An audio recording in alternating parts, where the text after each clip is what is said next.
Hoje, a gente vai mergulhar numa das ideias mais importantes e, olha, mais poderosas da filosofia política, a teoria do contrato social. É uma ideia que não só construiu nações, mas que continua todo santo dia, definindo como a gente se relaciona com o poder. E tudo começa com uma pergunta bem simples, mas que a gente raramente para pensar. Por que obedecemos às leis? Porque a gente aceita que um governo tenha autoridade sobre a nossa vida. Num mundo onde a liberdade individual é tão, mas tão valorizada, o que leva a gente a ceder um pedaço dela para viver em sociedade? A resposta, pelo menos para muitos pensadores, está na teoria do contrato social. A ideia central é que a autoridade de um governo não vem, sabe, de Deus ou da força bruta. Ela vem de um acordo, um pacto entre as pessoas. A gente concorda em abrir mão de certas liberdades em troca das vantagens de uma sociedade organizada, como segurança e ordem. Para entender essa ideia a fundo, a gente vai fazer uma viagem pela cabeça de 3 gigantes que moldaram esse debate: Thomas Hobbes, John Locke e Jean-Jacques Rousseau. Cada um deles dá uma resposta totalmente diferente para essa eterna briga entre governo e liberdade. E, pode acreditar, as ideias deles ecoam até hoje. Vamos começar com o Thomas Hobbes, que tinha uma visão, digamos, bem pessimista da natureza humana. Para ele, a questão principal não era sobre liberdade, não.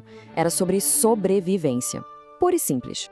O Hobbes faz um convite para a gente imaginar o que ele chamava de estado de natureza. Pensa no mundo sem regra nenhuma, sem polícia, sem governo, nada. Como seria a vida? A gente seria mesmo livre? Para Hobbes, a resposta era um sonoro não. Sem uma autoridade para botar ordem na casa, ele acreditava que a vida seria uma guerra de todos contra todos. Uma vida dominada pelo medo o tempo todo, onde a tal liberdade total, na verdade, vira uma grande prisão. E então, qual é a saída? O contrato social de Hobbes é uma troca bem radical.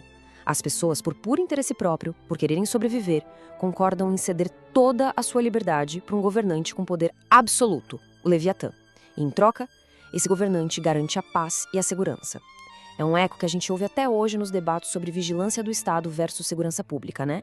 Para Hobbes, a ordem valia o preço da liberdade absoluta. Fim de papo. Essa visão do Hobbes é forte, né? Mas também é bem perturbadora.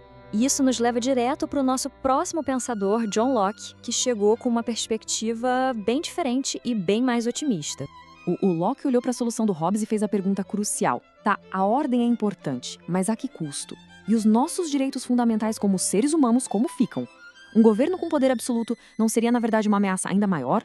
E aqui está o pulo do gato do Locke.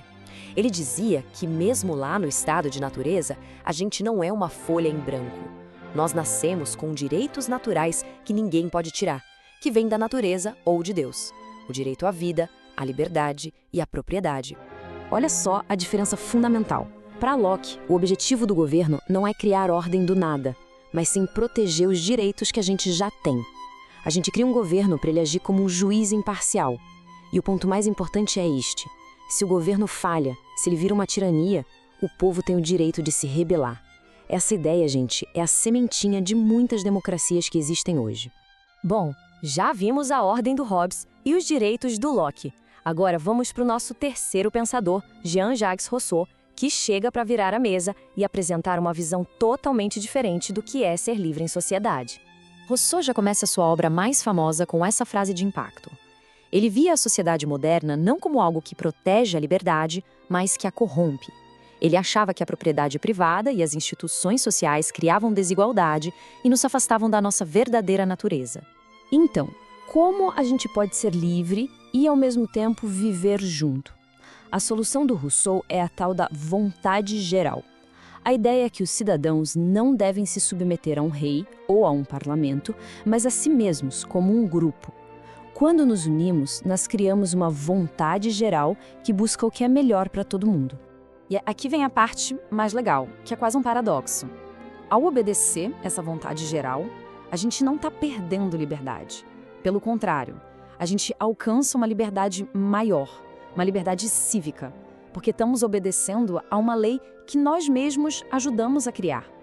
A verdadeira liberdade para ele não é fazer o que der na telha, mas sim participar ativamente na criação das regras que governam a vida de todos. Depois dessa viagem por essas ideias gigantescas, a pergunta volta para nós. Como esses contratos, que são teóricos, se aplicam no nosso mundo de hoje? O apelo do Hobbes por segurança ecoa em todo o debate sobre lei e ordem. A defesa que o Locke faz dos direitos individuais é a espinha dorsal das constituições e declarações de direitos humanos no mundo todo. E a ideia do Rousseau sobre a vontade geral continua viva no conceito de soberania popular, aquela noção de que o poder máximo, no fim das contas, está com o povo. Então, o ponto central é este: a sociedade não é uma coisa natural que simplesmente existe, ela é uma construção. O governo existe porque nós, como um coletivo, concordamos que ele deve existir. E esse contrato não é um documento velho e empoeirado, não. É um acordo vivo que a gente testa, debate e reavalia a cada eleição, a cada protesto, a cada nova lei que é criada. E isso tudo nos leva a uma pergunta final. Se a gente fosse reescrever o contrato social hoje, quais seriam os termos? O que seria mais importante, a segurança de Hobbes, os direitos de Locke ou a liberdade coletiva de Rousseau? O que estaríamos dispostos a ceder e o que exigiríamos em troca? A resposta para essa pergunta define o tipo de sociedade em que a gente vive. Se esta cápsula de conhecimento expandiu sua mente, há muitas outras a serem descobertas. Inscreva-se e ative as notificações para não perder a próxima dose de reflexão. Sua perspectiva é importante. Deixa nos comentários. Até a próxima cápsula.